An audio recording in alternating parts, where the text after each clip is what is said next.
उसके भेजे खत का बहुत मजाक उड़ाते हैं। बड़ा आया व्यापार करने वाला, अक्ल नाम की चीज तो उसे है नहीं, वो क्या व्यापार करेगा। और वैसे भी वहां जाके चिल्लर ही कमा रहा होगा, वो मेरे जितना धन कभी नहीं कमा सकता। कुछ भी करे, मैं तो कहता हूँ वो वहीं रह जाए, वापस आने की कोई जरूरत ही नहीं है। वैसे भी अगर वापस आ गया तो हम ऐसे खुलेआम मिल नहीं पाएंगे। दोनों मिलकर आर्यन का बहुत मजाक उड़ाते हैं। ऐसे ही कुछ दिन बीत जाते हैं। एक दिन आर्यन जब फल बेच रहा होता है, तभी वहाँ से एक घोड़े पर सवार आदमी आकर बोलता है, घोड़ा ले लो घोड़ा, 200 रुपए में घोड़ा, सस्ते में घोड़ा ले लो। ये देख आर्यन सोच में पड़ जाता है। अरे वाह, सिर्फ 200 रुपए में घोड़ा। ये आदमी इतना बड़ा घोड़ा 200 रुपए में बेच कर रहा है। ये तो बहुत ही अच्छा सौदा है।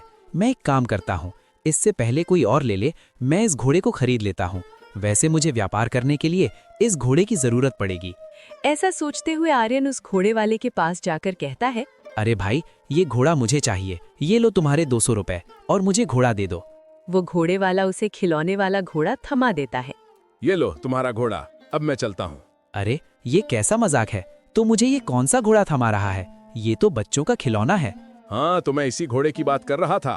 अरे ऐसे कैसे? मैं इस घोड़े की नहीं, तुम जिस घोड़े पर बैठे थे उस घोड़े की बात कर रहा था। मैंने उसके लिए तुम्हें 200 रुपए दिए थे। अब निकालो मेरे 200 रुपए। ये खिलौने वाला घोड़ा लेकर मैं क्या करूंगा? तुमने क्या मुझे पागल समझ रखा है? ये तू क्या कह रहा है? यहाँ ऐसे नहीं होता। एक बार सौदा हो गया तो हो गया। यहाँ नया आया है क्या? तुझे कुछ पता भी है या नहीं? यहाँ एक बार सौदा हो गया तो फिर मुकर नहीं सकते। मैंने तुम्हें घोड़ा बोला था और मैंने घोड़ा तुम्हें दे दिया है। मैंने ये नहीं बोला था कि मैं ये घोड़ा दूंगा। मैं यही खिलौने वाला घोड़ा बेच रहा था। अब निकलो यहाँ से, तुम्हारे पैसे वापस नहीं मिलेंगे। अरे ऐसे कैसे? मैं तो पैसे वापस लेकर रहूंगा। मेरी बहुत मेहनत की कमाई है। मैं तुम्हें ऐसे लुटने नहीं दूंगा। चल निकल यहाँ से। अगर ज्यादा मुंह चलाया तो अपने आदमी से कहकर यहीं तुझे पिटवा दूंगा। चल निकल यहाँ से, मेरा रास्ता छोड़। आर्यन बहुत परेशान हो जाता है और काका के पास जाकर ये सारी बातें बताता है। आर्यन, मैंने तुम्हें पहले ही कहा था कि यहाँ बहुत होशियारी से रहना होगा। अब तुम ये क्या मुसीबत लेकर आए हो? खैर छोड़ो, कोई बात नहीं, मैं अभी उसे सबक सिखाता हूँ। फिर वो बूढ़े काका एक जगह जाकर बैठ जाते हैं। वहाँ से वही घुड़सवार जा ही रहा होता है, तभी उसे देख बूढ़े काका चिल्लाते हैं, सोने की चद्दर ले लो, सोने की चद्दर, विदेश की चद्दर। आओ आओ भाई, बहुत सस्ते में सोने की चद्दर। ये बात सुन वो घुड़सवार सोचता है, अरे वाह, सोने की चादर, वो भी विदेशी। पता नहीं यहाँ ये कौन बेवकूफ सोने की चादर बेच रहा है, वो भी इतने सस्ते में। मुझे लगता है कोई पगलेट ही होगा। इससे पहले कोई इसे खरीदे, मैं ही इसे खरीद लेता हूँ। सोने की चादर अगर मेरे पास आ गई तो मैं तो बहुत अमीर बन जाऊंगा। ये सोच वो आदमी काका के पास जाता है। अरे ओ चाचा, वो सोने की चादर मुझे दे दो, मुझे चाहिए। अच्छा ठीक है भाई, लाओ 1000 रुपए और सोने की चादर ले लो। वो घुड़सवार काका को 1000 रुपए दे देता है। फिर काका उसे एक साधारण चद्दर देते हैं। अरे ये क्या? इसमें सोना कहाँ है? ये तो कोई साधारण चादर है। सोना? ये तुम क्या कह रहे हो? मैं सोना थोड़ी बेच रहा हूँ, मैं तो चादर बेच रहा हूँ, और वो भी सोने की। ए बूढ़े, तू मुझे बेवकूफ मत बना। तूने बोला था सोने की चद्दर। अब बता इसमें सोना किधर है? मेरे पैसे वापस कर। अरे ऐसे कैसे? यहाँ एक बार सौदा हो गया तो फिर तुम मुकर नहीं सकते। और हाँ, मैंने तुझे कब बोला था कि मैं तुझे सोना दूंगा? मैंने तो सोने की चादर कहा था, जो सोते वक्त काम आती है, और ये चादर सोने के लिए ही है। तुम बेवकूफ हो क्या? ये सारी बातें सुन उस घुड़सवार का सिर चकरा जाता है और वो वहाँ से चला जाता है। वाह काका, आपकी बुद्धि का जवाब नहीं। आपने उसे बहुत अच्छा सबक सिखाया। आर्यन, मैंने तुम्हें कितनी बार कहा है कि तुम इतने सीधे साधे मत रहो। यहाँ तुम्हें होशियारी दिखानी होगी। ऐसे ही कुछ दिन बीत जाते हैं। एक दिन एक अंधा आईने में अपने आप को देखकर अजीब अजीब शक्ल बना रहा होता है। तभी आर्यन को उसे देखकर हंसी आ जाती है। अंधे को बहुत गुस्सा आता है। ए लड़के, तुम मेरी आंख तुम्हारे पास है? मेरी आंख मुझे वापस करो। अरे ये तुम क्या कह रहे हो? तुम्हारी आंख मेरे पास नहीं है, छोड़ो मुझे। इसीलिए तो तुम मुझे देखकर हंस रहे थे। मेरी आंख तुम्हारे ही पास है। अब मेरी आंख मुझे वापस करो, नहीं तो मैं तुम्हें यहाँ से जाने नहीं दूंगा। मैं चिल्ला चिल्ला के यहाँ सबको इकट्ठा कर लूंगा। अरे ये कैसी मुसीबत है? मैंने क्या किया है? फिर आर्यन को काका की याद आती है। अच्छा ठीक है, मैं तुम्हें तुम्हारी आंख देने के लिए तैयार हूँ। उसके लिए तुम्हें मेरे साथ मेरे घर चलना होगा। आर्यन उस अंधे को लेकर काका के घर आता है। ये क्या है आर्यन? मैंने तुम्हें कितनी बार कहा है, फिर भी तुम बाज नहीं आते। मैं कितनी बार तुम्हारी मदद करूं? तुम्हारी पास दिमाग है भी या नहीं?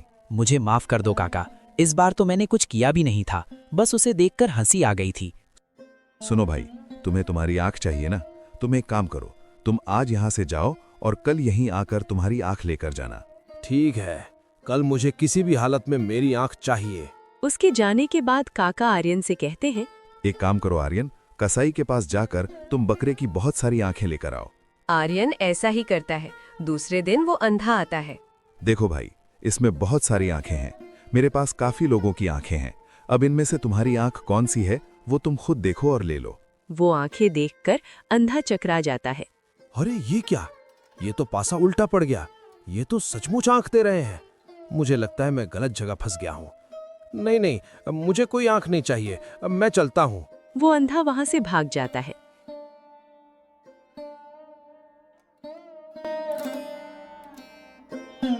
फिर कुछ दिन बीत जाते हैं। आर्यन का व्यापार बहुत अच्छा चलने लगता है और वो काफी पैसे जमा कर लेता है। काका जी, अब मेरे पास काफी रकम जमा हो गई है। मैं सोच रहा हूँ अब गांव वापस चला जाऊं। अच्छा बेटा, अगर तुम जाना चाहते हो तो जाओ। वैसे भी तुम बहुत सीधे साधे हो, यहाँ ज्यादा टिक नहीं पाओगे। पर जाने से पहले मेरी 3 बातें याद रखना। जी काका, बताइए। पहली बात, रोटी के लिए कभी परदेश मत जाना, घर की रूखी सूखी ही अच्छी है। दूसरी बात, कभी घर की औरतों की बातें मानकर परदेश की यात्रा मत करना, क्योंकि वे व्यापार नहीं समझती। और तीसरी बात, कभी अपनी पत्नी को दोस्त के भरोसे मत छोड़ना, अक्सर ऐसे ही लोग धोखा देते हैं। काका जी, मैंने ये तीनों गलतियां कर दी हैं, अब मैं क्या करूंगा? बेटा, अब तुम जाओ।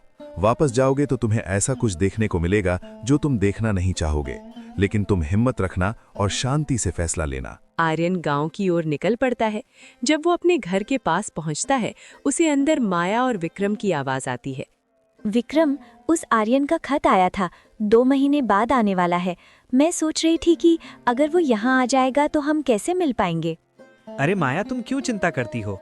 जैसे ही वो वापस आएगा तुम किसी बहाने से उसे और कहीं भेज देना। ये सुन आर्यन के पैरों तले जमीन खिसक जाती है।